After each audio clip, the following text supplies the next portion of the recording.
آپ سے کیا پردہ ابن انشا سیٹھ حاتم تائی سے سیٹھ لٹھا بھائی ململ بھائی تک۔ کل ایک صاحب کو ہم نے اپنے دروازے پر منڈلاتے دیکھا، ڈھیلی ڈھالی عبا زیب تن، سر پر اقال باندھے، کمر پر ہاتھ رکھے، کراہتے ہائے ہائے کرتے ہوئے۔ ہم نے کہا، کون ہو بھیا؟ سچ مچ کوئی چوٹ آئی ہے یا بھیک مانگنے کی صورت بنائی ہے؟ ہمارے پاس پیسے نہیں ہیں کسی کو فضول دینے کے لیے۔ آ جاتے ہیں لوگ مریضوں کی سی وجہ بنا کر۔ بولے، میرا نام حاتم ہے، شاید آپ نے سنا ہو۔ ہم نے کہا، ہاں ہاں سنا ہے، بلکہ تمہیں دیکھا بھی ہے۔ اگر تم وہی آدمی ہو جس نے فلم حاتم میں صبیحہ کے ساتھ کام کیا ہے، اچھا کام تھا تمہارا، ایک ذرا موٹے نظر آتے تھے۔ کہنے لگے، باخدا میں وہ نہیں ہوں، نہیں معلوم وہ موٹا مستنڈا کون ہے، میں تو حاتم تائی ہوں، قصے کہانیوں والا۔ ہم نے کہا، اچھا وہ شخص جس کی وجہ شہرت فضول خرچی ہے۔ حاتم سیٹھ، تم اتنی سخاوت نہ دکھاتے تو یہ حال کیوں ہوتا؟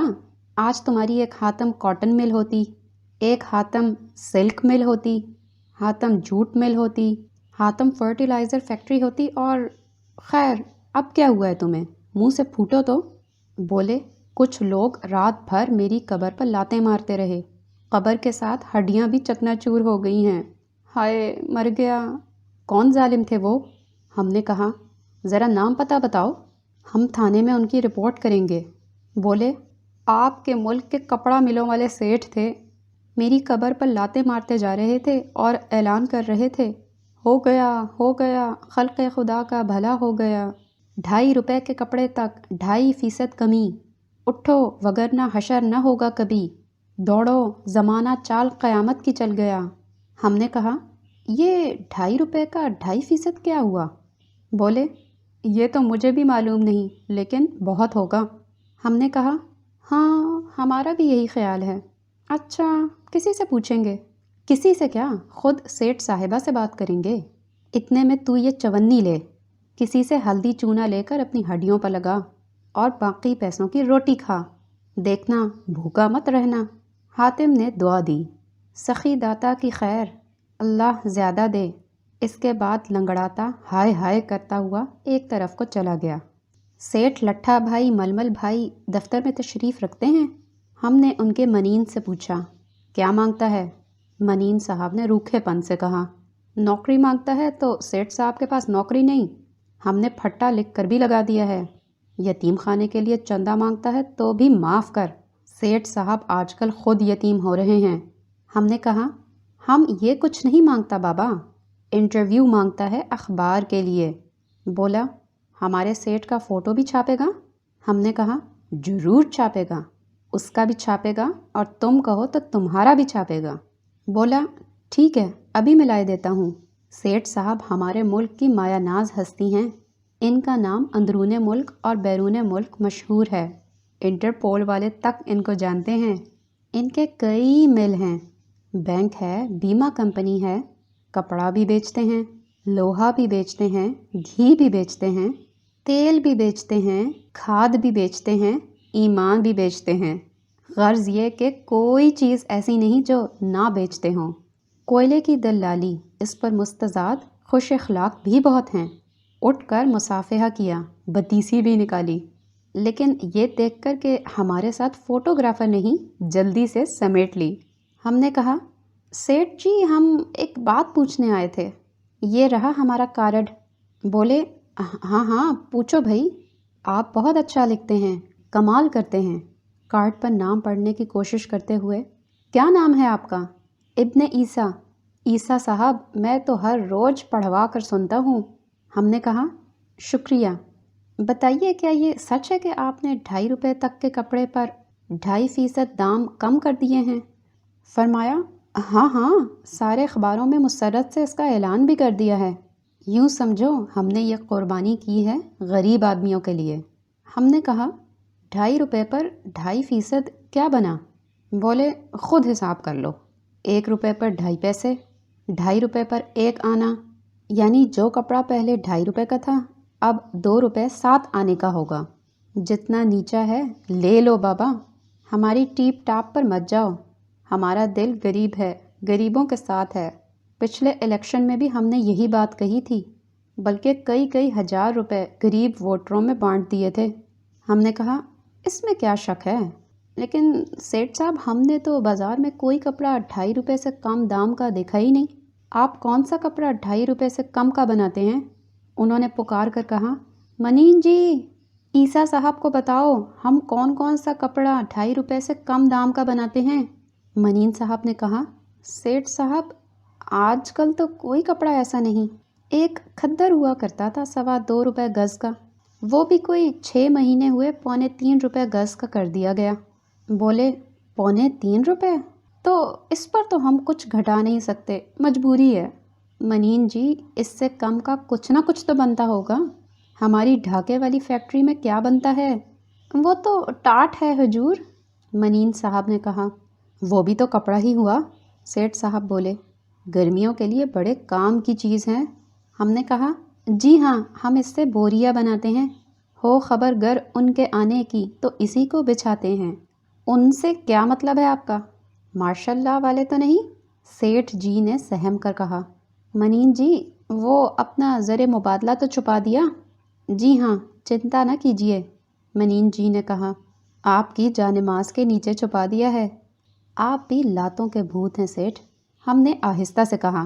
کیا کہا عیسیٰ صاحب؟ سیٹھ صاحب بولے، کچھ نہیں، لیکن سیٹھ جی 1 گز پر 1 آنا، یہ تو کچھ بات نہ ہوئی۔ آپ بڑھاتے تو 10%، 25%، 50% کے حساب سے ہیں، گھٹاتے ہیں تو 2.5%۔ ہم پر یہ احسان جو نہ کرتے تو احسان ہوتا۔ دیکھیے عیسیٰ صاحب، سیٹھ صاحب سنجیدہ ہو کر بولے، آپ کو یہ تھوڑا معلوم ہوتا ہے؟ حساب لگائیے، اگر کوئی غریب آدمی 5 روپے کا کپڑا پاجامے کے لیے لیتا ہے تو اسے 2 آنے بچیں گے، پورے 2 آنے۔ اگر وہ 100 روپے کا خریدے تو 2.5 روپے کا سیدھا سیدھا فائدہ ہے، 1000 روپے کا خریدے تو 25 روپے کا۔ 25 روپے کوئی تھوڑی رقم نہیں ہوتی، کسی غریب آدمی سے بات کیجئے، بہت خوش ہوگا وہ یہ سن کر۔ ہم نے کہا، بے شک، اب بات ہماری عقل میں آئی، اور یہ دیکھو ہم نے قوم کی خدمت کے لیے اپنے آپ اعلان کیا ہے۔ جب ہم خود ہی غریبوں کے لیے اتنا کچھ کرنے کو تیار ہیں تو لوگ سوشلزم کی بات کیوں کرتے ہیں عیسیٰ صاحب؟ ہم نے کہا، ہاں یہ ہماری بھی سمجھ میں نہیں آتا، اور پھر سوشلزم اسلام کے خلاف بھی تو ہے، سیٹھ صاحب نے زور دے کر کہا۔ ہاں سیٹھ، ہم نے تائید کی، جو چیز تیرے مفاد کے خلاف ہے وہ اسلام کے خلاف ہو جاتی ہے۔ تو اور اسلام ایک چیز ہوئے نا؟ کیا کہا عیسیٰ صاحب؟ کچھ نہیں، ہم اپنے آپ سے باتیں کر رہے تھے۔ اچھا، خدا حافظ سیٹھ صاحب۔ ارے منین جی، سیٹھ صاحب پکارے، عیسیٰ صاحب کے لیے چائے لاؤ اور کھارا بسکٹ بھی۔ اور ہاں عیسیٰ صاحب، یہ فوٹو ہمارا چھاپیے گا ہمارے انٹرویو کے ساتھ، ذرا بڑا سا کر کے، ابھی کل ہی کھنچوایا ہے۔ نمبر 3، یہ ایک شخص تھا، میلا سا تہمند باندھے، پھٹی ہوئی بنیان پہنے، داڑھی بڑھی ہوئی، پاؤں سے ننگا۔ ابے تو کون ہے؟ ہم نے للکار کر کہا۔ جی میں غریب آدمی ہوں، وہ مسکینی سے بولا۔ کیا ثبوت ہے؟ ہم نے پوچھا۔ جیب کی تلاشی دو ہمیں۔ میری جیب ہی نہیں ہے حضور۔ پھر ٹھیک ہے، ہم نے کہا۔ اچھا انٹرویو دے۔ بولا، حضور میرے پاس نہیں ہے، ہوتا تو ضرور دیتا۔ ابے انٹرویو کا مطلب نہیں جانتا؟ ہم نے دھول جما کر کہا۔ ہم سوال کریں گے، تو جواب دینا۔ کچھ اس کا ذوف، کچھ ہمارا روب، زمین پر بیٹھ گیا اور بولا، جی اچھا، تو پاکستانی ہے؟ جی ہاں۔ ڈیولپمنٹ کا نام سنا ہے؟ GNP کا مطلب جانتا ہے؟ جی نہیں۔ تو اپنا معیار زندگی کیوں نہیں بلند کرتا؟ حضور غلطی ہوئی، آئندہ کروں گا، طریقہ بتا دیجئے۔ بچت کیا کر، بہت پیسے ہو جائیں گے تیرے پاس۔ بچوں کو اچھے اسکول میں پڑھا، ان کو پھل اور انڈے التزام سے کھلا، ٹیلی ویژن دیکھا کر، آرٹ کونسل جایا کر، تیرا ذہنی پس منظر وسیع ہوگا، تیری شخصیت میں گہرائی آئے گی۔ کچھ نہیں بولا، بھونچکا بیٹھا ٹکر ٹکر دیکھتا رہا۔ ہم نے کہا، اچھا یہ تو بتا، تو نے کپڑا سیٹھوں کا اعلان سن لیا کہ 2.5 روپے تک کے کپڑے پر 2.5% دام کم کر دیے گئے؟ اب تو خوش ہے نا؟ تیرے سارے دل درد دھوئے گئے۔ کیا مطلب ہے جی اس کا؟ ہم نے کہا ارے گھامڑ، اگر تو 100 روپے کا کپڑا خریدے گا تو 2.5 روپے کی بچت، اگر 1000 روپے کا خریدے گا تو 25 روپے کا فائدہ، 1,00,000 روپے کا خریدے گا تو… لیکن جی یہ میں 100 روپے اور 1000 روپے اور 1,00,000 روپے لاؤں گا کہاں سے؟ یہ سوچنا تیرا کام ہے، ہم تو صرف یہ بتانے آئے تھے کہ ہمارے معاشرے کے ایک محب وطن طبقے نے تیری ہمدردی میں کتنا بڑا قدم اٹھایا ہے، اور یہ شاندار رعایتی اعلان رضاکارانہ طور پر کیا ہے اپنے آپ۔ بولا اپنے آپ کیا ہے جی؟ ہم نے کہا ہاں، اور وہ ہمارے شکریہ کے مستحق ہیں۔ ایک کہانی سناؤں آپ کو؟ غریب آدمی کہنے لگا۔ ابے تو بھی کہانی سنانے لگا؟ نا بابا، ہم نے کہا۔ بولا جی کہانی نہیں، لطیفہ ہے چھوٹا سا۔ ایک غرض مند کسی سیٹھ کے پاس گیا اور مدد کا سوال کیا۔ سیٹھ صاحب نے اپنی نورانی داڑھی پر ایک بار ہاتھ پھیرا اور کہا بابا جا، تیری قسمت میں کچھ نہیں۔ سائل نے کہا کیا مطلب سیٹھ جی؟ بولے ہمارا دستور ہے کوئی سائل سوال کرے تو اپنی داڑھی پر ہاتھ پھیرتے ہیں، جتنے بال ٹوٹ کر ہمارے ہاتھ میں آئیں اتنے روپے سائل کو عنایت کرتے ہیں۔ اتفاق سے اس بار کوئی بال ہمارے ہاتھ میں نہیں آیا۔ سائل بولا اجازت ہو تو کچھ عرض کروں؟ سیٹھ صاحب نے بڑی مہربانی سے کہا ہاں ہاں کہو۔ بولا حضور انصاف یہ ہے کہ داڑھی آپ کی ہو اور ہاتھ میرا، پھر کوئی بال ہاتھ میں نہ آئے تو البتہ… ہم نے طیش میں آ کر کہا ابے ناشکرے کنگلے، کوئی تیرے لیے اپنا گھر لٹا دے، 2.5% تھوڑا ہوتا ہے؟ آخر سیٹھوں کی اپنی بھی ضرورتیں ہوتی ہیں، کوٹھیاں، کاریں، کلب، کتے۔ وہ کچھ کہنے کو تھے کہ ہم نے ایک لات کس کر جمائی۔ چل بھاگ، تو اپنا معیار زندگی کبھی بلند نہیں کرے گا، تیری وجہ سے ہمارا سارا بین الاقوامی روب غارت ہو گیا۔ یہ کالم 1969 میں لکھا گیا۔ کیسنجر کی واپسی۔ ہمارے دوست مرزا جمیل الدین عالی میں خدا نے کام کرنے کی قوت اور صلاحیت بے پناہ رکھی ہے، اتنی کہ ایک آدھ مصروفیت یا فقط کار منصبی سے اس کا ازالہ نہیں ہو سکتا۔ ایک طرف وہ بینک کے اعلیٰ عہدیدار ہیں، دوسری طرف انجمن ترقی اردو کے اعزازی سیکریٹری۔ ایک مدت تک یہ پاکستان رائٹرز گلڈ کے سیکریٹری جنرل رہے۔ ہاں، اردو کالج کی زمام کار بھی انہی کے ہاتھ میں تھی۔ اس زمانے میں معلوم ہوا کہ انجمن باشندگان لوہارت کے بھی وہ نائب صدر ہیں، ایک ہاؤسنگ سوسائٹی کے خازن بھی تھے۔ ان تمام اداروں کے معاملے ان کے پاس آتے تھے، ایک ہی میز پر آتے تھے، اور وہ بحسن وجوہ ان سے عہدہ برا ہوتے تھے، لیکن بندہ بشر ہے۔ ایک بار ہم نے دیکھا کہ رائٹرز گلڈ کی فائل پر سفارش لکھی آئی کہ 400 گز کے سارے پلاٹوں کی الاٹمنٹ منسوخ کر دی جائے۔ ہم حیران ہو رہے تھے کہ یہ کام کیسے کریں کہ ہاؤسنگ سوسائٹی کا کارندہ فائل لے آیا۔ کہا صاحب آپ نے کیا لکھ دیا ہے کہ اردو کے ادیبوں کی نگارشات کے ترجمے دوسرے ملکوں میں شائع کیے جائیں گے؟ آخر اس فائل کا نوٹ اس فائل پر اور اس فائل کا اس پر منتقل کیا گیا۔ ایک بار انجمن کی فائل پر انہوں نے لکھ دیا تھا کہ ملتان میں بینک کی 2 برانچیں اور کھول دی جائیں، اور بینک کی فائل پر لکھا تھا مثنوی قدم راؤ کی اشاعت کا بندوبست کیا جائے۔ کل اخبار میں ایک اور جمیل الدین عالی کا ذکر پڑھا جس کا نام ہنری کیسنجر ہے، اور جن کے پاؤں کی گردش کا آپ پڑھتے ہی رہتے ہیں کہ آج کہیں، کل کہیں، صبح کہیں، شام کہیں۔ بے شک سفر کرنے میں ہمارے ساتھ بھی ایسا ہوتا ہے کہ جاپان میں ہانگ کانگ کے سکے چلانے کی کوشش کرتے ہیں، اور ہانگ کانگ میں بینکاک والے ہوٹل کے کمرے کی چابی مانگتے ہیں، اور کوریا میں شکریہ جاپانی زبان میں ادا کرتے ہیں۔ لیکن کیسنجر کی کہانی زیادہ دلچسپ ہے۔ کیسنجر کی کہانی آرٹ بخالٹ کی زبانی۔ جب ہنری کیسنجر مختلف ملکوں کے دورے ختم کر کے واشنگٹن میں صدر فورڈ کے پاس گئے تو انہوں نے پوچھا میاں کیسنجر کیسا رہا تمہارا دورہ؟ بہت اچھا رہا مسٹر پریزیڈنٹ، کیسنجر نے کہا۔ میں جہاں گیا لوگوں کو اپنے ڈھب پر لے آیا، اپنی بات منوا کر اٹھا۔ مثلاً میں نے اندرا گاندھی کو اس بات پر راضی کر لیا کہ وہ اپنے تیل کی قیمت $10 فی بیرل کم کر دیں، لیکن ہنری، ہندوستان تو تیل برآمد کرتا ہی نہیں، اس کے ہاں تو تیل ہوتا ہی نہیں۔ اچھا یہ بات ہے؟ تبھی میں کہوں کہ مسز گاندھی نے اتنی جلدی کیسے میری درخواست پر ساتھ کر دیا۔ اچھا، تو روس میں بات چیت کیسی رہی؟ بہت اچھی رہی۔ ہم مسٹر بریزنیف کو ایک ایٹامک انرجی پلانٹ دے رہے ہیں۔ ہیں؟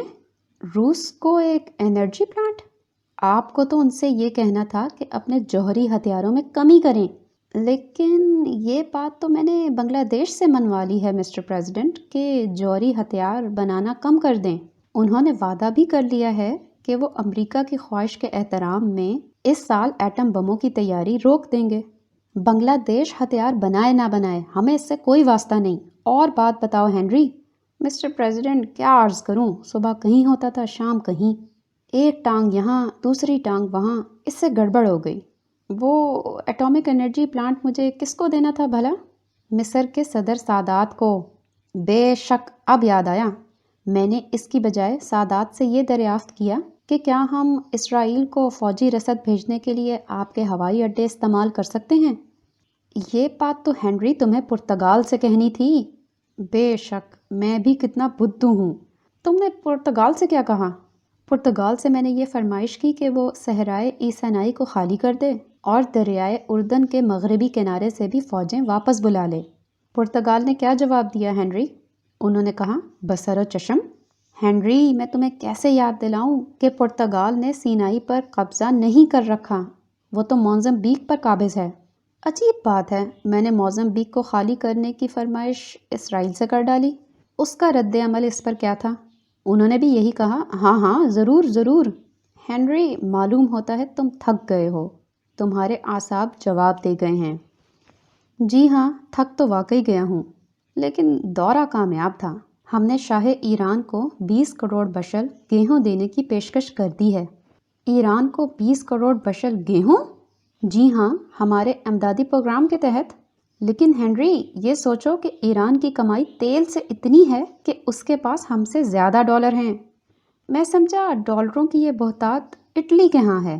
پاگل ہو گئے ہو؟ اٹلی تو بالکل کمگال ہے ہنری، تم کو یہ گیہوں کا وعدہ اٹلی سے کرنا تھا ہنری۔ بڑی چوک ہو گئی، دراصل اٹلی اور ایران کے نام ایک دوسرے سے اتنے ملتے جلتے ہیں کہ میں گڑبڑا جاتا ہوں۔ اصل میں غلطی میری ہے ہنری، مجھے تم کو ایک ساتھ اتنے سارے ملکوں میں نہیں بھیجنا چاہیے تھا، آدمی واقعی بوکھلا جاتا ہے۔ تم پاپائے روم سے ملے؟ جی ہاں ملا، انہوں نے مجھے شرف باریابی بخشا، میں نے انہیں آپ کا پیغام بھی دے دیا۔ کون سا پیغام بھلا؟ یہی کہ وہ امریکہ سے نئے لڑاکے ہوائی جہازوں کے 12 اسکواڈن خریدیں گے۔ خوب۔ اچھا، میں تم سے آخری سوال کرتا ہوں، اگر تم نے پاپ سے لڑاکا جہازوں کے اسکواڈن خریدنے کی فرمائش کی ہے تو ہمارے لیے دعا کرنے کو کس سے کہا؟ یہ بھی کوئی پوچھنے کی بات ہے؟ شاہ فیصل سے۔ یہ کالم انشا جی نے جنوری 1975 میں لکھا تھا۔ ڈگریاں بڑی نعمت ہیں۔ لاہور کے ایک اخبار میں ایک وکیل صاحب کے متعلق یہ خبر مشتہر ہوئی کہ کوئی ظالم ان کا سرمایہ علم و فضل اور دولت صبر و قرار اور آلات کاروبار لوٹ لے گیا ہے۔ تفصیل مال مسروقہ کی یہ ہے: ایک ڈگری BA کی، ایک LLB کی، ایک کریکٹر سرٹیفکیٹ بدی مضمون کے، حامل سرٹیفکیٹ حاضہ کبھی جیل نہیں گیا، اس پر ہر قسم کے مقدمے چلے لیکن یہ ہمیشہ بری ہوا۔ الماری کا تالا توڑ کر یہ سرٹیفکیٹ لے گئے ہوں یا سہون خود ان کے پاس چلے گئے ہوں، وہ براہ کرم واپس کر دیں، ان کو کچھ نہیں کہا جائے گا۔ اگر کوئی اور صاحب اس نابکار چور کو پکڑ کر لائیں تو خرچہ آمد و رفت بھی پیش کیا جائے گا۔ حلیہ یہ ہے، چور کا نہیں سرٹیفکیٹوں کا، کہ ان پر بندے کا نام لکھا ہے گلشن علی سمرقندی، سابق سوداگر شکرقندی، مقیم گوال منڈی۔ بعض کم فہم ظاہر بین کہیں گے کہ یہ ڈگری سے کیا ہوتا ہے؟ وکیل صاحب شوق سے کاروبار جاری رکھیں، وکالت علم و عقل بلکہ زبان سے کی جاتی ہے۔ ڈگری کوئی تعویذ تھوڑا ہی ہے کہ جس کے بازو پر باندھا وہ گونگا بھی ہے تو پٹ پٹ بولنے لگا، فصاحت کے بتاشے کھولنے لگا۔ لیکن ہماری سنیے تو ڈگری اور عہدہ دونوں کام کی چیزیں ہیں، بلکہ علم اور لیاقت کا نعم البدل ہیں۔ آپ نے منصف دار لوگوں کو دیکھا ہوگا کہ بظاہر بے علم معلوم ہوتے ہیں، لیکن وقت آنے پر آرٹ اور ادب کے اسرار و رموز پر ایسی متبرانہ گفتگو کرتے ہیں کہ دونوں اندر حیراں بے ماند۔ جتنا بڑا عہدیدار ہوگا اتنی ہی اونچی بات کرے گا، نیچے والوں کو خاطر میں نہ لائے گا۔ ڈگری والوں کو بھی ہم نے اسی طرح لوگوں کے سر چڑھ کر بولتے دیکھا۔ ایک ہمارے مہربان ہیں، اردو زبان و ادب کے پروفیسر، ایک روز دست نگر کو دست نگر پڑھ رہے تھے اور استفادہ حاصل کرنا بول رہے تھے۔ ہم نے بڑے ادب سے ٹوکا، لیکن وہ بپھر گئے اور پوچھنے لگے، کتنا پڑھے لکھے ہو تم؟ ہم نے کہا، کچھ بھی نہیں، بس حرف شناس ہیں، الف بے آتی ہے، 20 تک گن بھی لیتے ہیں۔ اس پر وہ اندر سے 2 فریم شدہ چوکھٹیں اٹھا لائے۔ ان پر ایک ڈگری تھی ایم اے کی، دوسری پی ایچ ڈی کی۔ بولے، اب کہو تمہارا کہا سند ہے یا ہمارا فرمایا ہوا؟ اس دن پہلی بار ہمیں اپنی غلطی معلوم ہوئی۔ اب ہم بھی ریڈیو اور ٹیلی ویژن والوں کی طرح دست نگر، چشم دید، دم زدن اور استفادہ حاصل کرتے ہی لکھتے اور بولتے ہیں۔ ڈگری اور سرٹیفکیٹ کا چلن پرانے زمانے میں اتنا نہ تھا جتنا آج کل ہے۔ اس زمانے کے لوگ بیمار بھی سرٹیفکیٹ کے بغیر ہو جایا کرتے تھے، اور بعض تو شدت مرض سے مر بھی جایا کرتے تھے۔ اب کسی کی علالت کو خواہ سامنے پڑا ایڑیاں رگڑ رہا ہو، بلا سرٹیفکیٹ کے ماننا قانون کے خلاف ہے۔ پرانے زمانے میں لوگوں کے اخلاق بھی بلا سرٹیفکیٹ کے شائستہ ہوا کرتے تھے۔ اب جس کے پاس کریکٹر سرٹیفکیٹ نہیں، سمجھو کہ اس کا کچھ اخلاق نہیں، اس کی نیک چلنی مشتبہ۔ اب تو مرنے جینے کا انحصار بھی سرٹیفکیٹ پر ہے، سانس کی آمد و شد پر نہیں۔ آپ نے اس شخص کا قصہ سنا ہوگا جو خزانے سے پینشن لینے گیا تھا۔ جون کی پینشن تو اسے مل گئی کیونکہ اس ماہ کے متعلق اس کے پاس باقاعدہ حیات ہونے کا سرٹیفکیٹ تھا، لیکن مئی کی پینشن روک لی گئی کہ جب مئی میں زندہ ہونے کا سرٹیفکیٹ لاؤ گے تب ادا کی جائے گی۔ اصول اصول ہے، اس منطق سے تھوڑا ہی توڑا جا سکتا ہے کہ جو شخص جون میں زندہ ہے اس کے مئی میں بھی زندہ ہونے کا غالب امکان ہے۔ باقاعدہ سرٹیفکیٹ ہونا چاہیے۔ وکیلوں کے لیے بے شک ڈگری کی پابندی ہے، اس لیے وہ ڈگریاں چوری ہونے پر پریشان اور بے بس ہو جاتے ہیں، لیکن موکلوں اور گواہوں کو ان کے بغیر ہی ایسی لیاقت پیدا کرتے دیکھا ہے کہ ڈگری والا تیری قدرت کا تماشا دیکھے۔ آپ نے ان میر صاحب کا ذکر سنا ہے جو ہاتھ میں چھڑی لیے، پھندنے دار ٹوپی پہنے، بغل میں بستہ مارے، کچہری کے احاطے میں گھومتے رہتے تھے کہ اگر لکھوائے کوئی خط ان کو تو ہم سے لکھوائے، یعنی مناسب معاوضے پر گواہی دے کر حاجت مندوں کے آڑے وقت پر کام آتے تھے۔ ایک روز کی بات ہے کہ کوئی جائیداد کا مقدمہ عدالت میں تھا۔ مدعی کا وکیل تیار نہ تھا، اسے پوری امید تھی کہ آتے ہی تاریخ لے لے گا، لیکن مجسٹریٹ نے نہ جانے کیوں اصرار کیا کہ سماعت آج ہی ہوگی، گواہ پیش کیے جائیں ورنہ یک طرفہ ڈگری دیتا ہوں۔ وکیل صاحب بوکھلائے ہوئے باہر نکلے کہ میر صاحب دکھائی دیے۔ ان کی جان میں جان آئی، فوراً انہیں بازو سے پکڑ اندر لے گئے۔ مقدمہ سمجھنے سمجھانے کا تو وقت ہی نہ تھا، بس اتنی بھنک کان میں پڑی کہ کوئی رضا علی خان بہادر مر گئے ہیں، ان کی جائیداد کا قصہ ہے۔ یہ کون تھے، کیا تھے، جھگڑا کیا ہے، کچھ معلوم نہ ہو سکا۔ بہرحال پیش ہو گئے اور حلف اٹھا کٹہرے میں کھڑے ہو گئے۔ وکیل مخالف کو معلوم تھا کہ یہ بھاڑے کے ٹٹو ہیں، ابھی ان کے قدم اکھاڑ دوں گا۔ جرح شروع کر دی، میر صاحب آپ خان بہادر رضا علی کو جانتے تھے؟ میر صاحب نے فرمایا، اجی جاننا کیا معنی، دانت کاٹی روٹی تھی، بڑی خوبیوں کے آدمی تھے، خدا مغفرت کرے۔ ان کی صورت ہمہ وقت آنکھوں کے آگے پھرتی ہے۔ کیا عمر تھی ان کی؟ بس 40 اور 80 کے درمیان ہوں گے۔ بدن چور تھے، اس لیے صحیح اندازہ آج تک نہیں لگا سکا۔ اچھا، یہ بتائیے کہ وہ لامبے تھے یا ناٹے؟ میر صاحب نے کہا، خوب لمبا قد تھا، لیکن ازراہ خاکسری جھک کر چلتے تھے، اس لیے ناٹے معلوم ہوتے تھے۔ وکیل صاحب نے دوسرا سوال داغا، ان کی رنگت تو آپ بتا ہی سکتے ہیں، گورے تھے یا کالے؟ میر صاحب نے کہا، خوب سرخ و سفید رنگت تھی، لیکن بیماری کے باعث جلد سنولا جاتی تھی تو وہ کالے نظر آتے تھے۔ وکیل نے ایک اور وار کیا، یہ بتائیے کہ داڑھی مونچھ رکھتے تھے یا صفا چٹ تھے؟ میر صاحب ہنسے اور کہا، مرحوم کی طبیعت عجب باغ و بہار تھی، کبھی جی میں آیا تو مونچھیں رکھ لیں، وہ بھی کبھی پتلی کبھی گچھے دار، داڑھی بھی چھوڑ دیتے تھے، کبھی خشخشی، کبھی یکمشت، کبھی یہ لمبی ناف تک، اور پھر ترنگ آتی تو سب کچھ منڈا صفا چٹ ہو جاتے تھے۔ اچھا، داڑھی آپ نے ان کی دیکھی ہوگی، سفید ہوتی تھی یا کالی؟ میر صاحب نے کہا۔ ویسے تو سفید ہی ہوتی تھی، لیکن جب خساب لگا لیتے تھے تو بالکل کالی نظر آتی تھی۔ ان کی طبیعت ایک رنگ پر نہیں تھی وکیل صاحب، کہہ دیا نا کہ باغ و بہار آدمی تھے۔ وکیل صاحب نے کہا، اچھا فرمائیے ان کا انتقال کس مرض سے ہوا؟ میر صاحب نے ایک لمبی آہ بھری اور کہا، رونا تو یہی ہے کہ آخر تک کچھ تحقیق نہ ہوئی۔ ڈاکٹر کچھ کہتے تھے، حکیم کچھ، ہم تو یہی کہیں گے کہ ان کو مرض الموت تھا۔ ہائے کیسی نورانی صورت تھی ہمارے خان بہادر صاحب کی، ان کی یاد آتی ہے تو سینے میں تیر سا لگتا ہے۔ یہ کہہ کر وہ ڈس ڈس رونے بھی لگے۔ مجسٹریٹ نے کہا، اچھا اب دوسرے مقدمے کی باری ہے، اگلے بدھ کو دوسرے گواہان پیش ہوں۔ ذکر کاہلی کا۔ ہمارا شمار ان لوگوں میں ہے جن کا ذکر پطرس نے اپنے مضمون سویرے جو کل آنکھ میری کھلی میں کیا ہے۔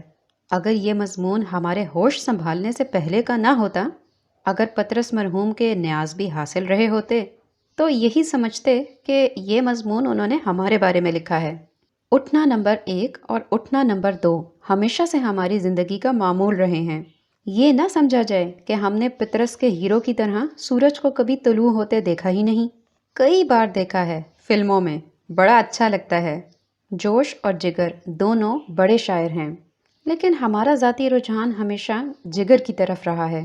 شاعری کی وجہ سے نہیں، بلکہ اس لیے کہ ہماری ہی طرح کے تھے، چرند پرند اور جوش ملی آبادی کی طرح الگ صبح نہیں اٹھ بیٹھتے تھے۔ ارے بھائی، وہ وقت تو چڑیوں کے چہچہانے کا ہوتا ہے۔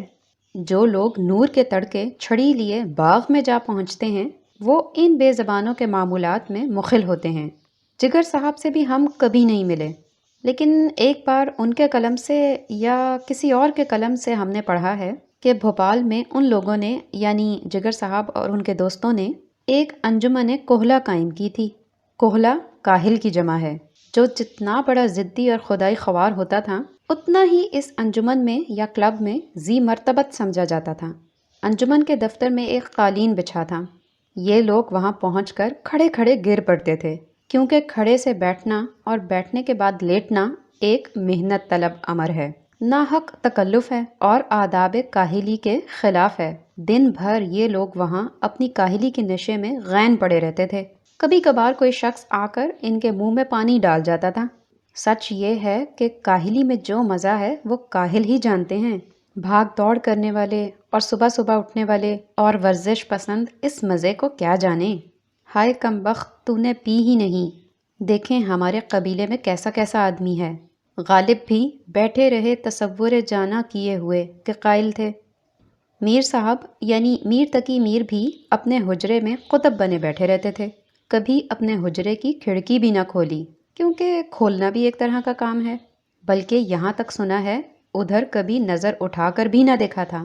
ایک صاحب نے کہا، میر صاحب یہ کھڑکی کھول لیا کیجئے، باہر کی ہوا آیا کرے گی، اور اس طرف باغ بھی ہے۔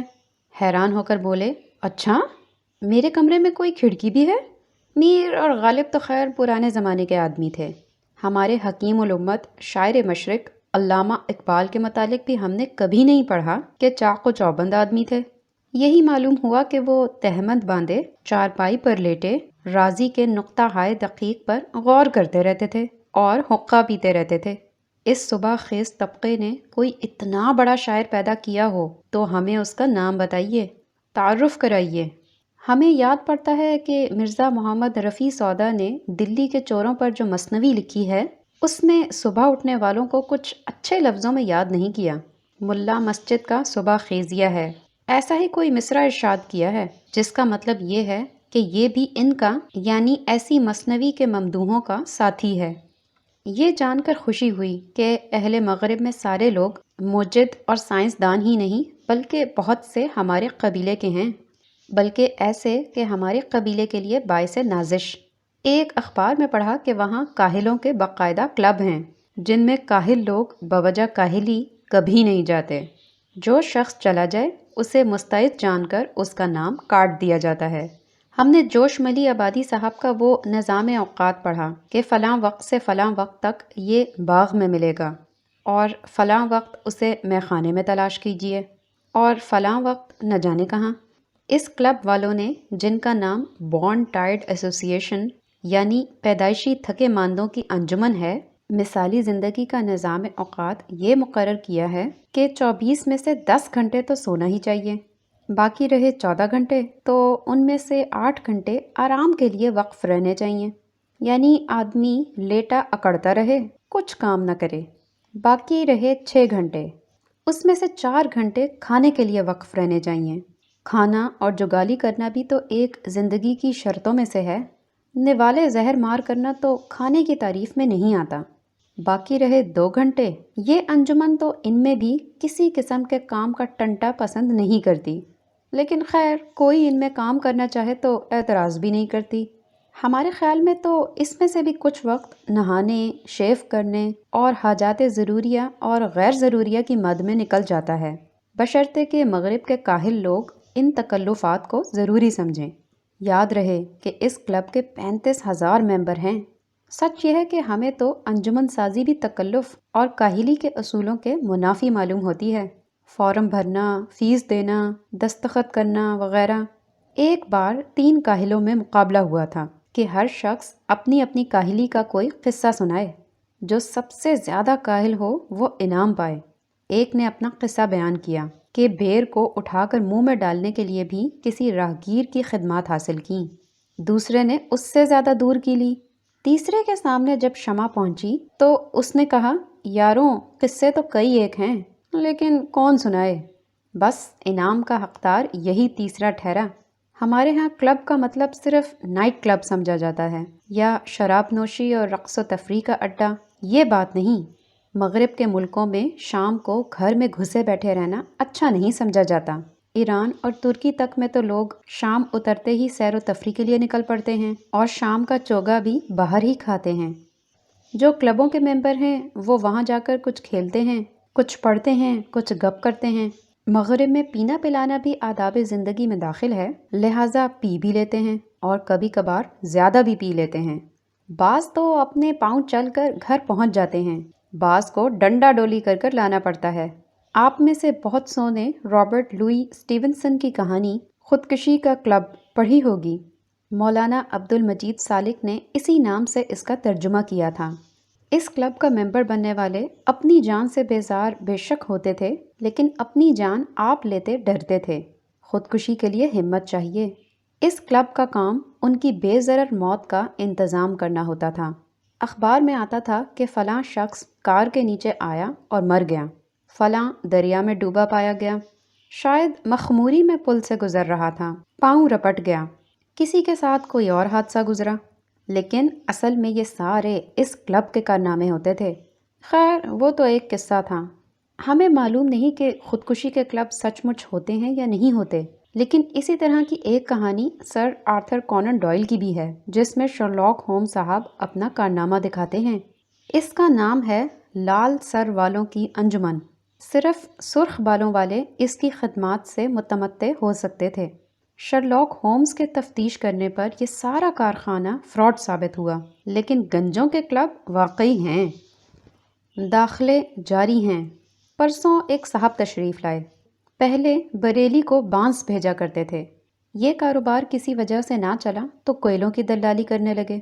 چونکہ صورت ان کی محاورے کے عین مصداق تھی، ہمارا خیال تھا کہ وہ اس کاروبار میں سرخرو ہوں گے، لیکن آخری بار ملے تو معلوم ہوا کہ نرسری کھول رکھی ہے، پودے اور کھاد بیچتے ہیں۔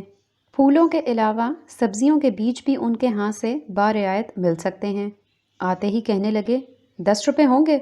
ہم نے نہ دینے کے بہانے سوچتے ہوئے استفسار کیا، کیا ضرورت آن پڑی ہے؟ فرمایا، اپن ادبی ذوق کے آدمی ہیں، اپن سے اب گھاس نہیں کھودی جاتی، کھاد اور پود نہیں بیچی جاتی، اب ہم ایسا کام کرنا چاہتے ہیں جس سے قوم کی خدمت بھی ہو۔ ہم نے کہا، 10 روپے میں اسکول کھولیے گا؟ بہت ہنسے اور بولے، اچھی رہی، بھلا 10 روپے میں بھی اسکول کھولا جا سکتا ہے؟ 10 روپے میرے اپنے پاس بھی تو ہیں۔ دیکھیے سیدھا سیدھا حساب ہے، ایک 10 روپے کا تو بورڈ لکھوایا جائے گا۔ بورڈ کیا؟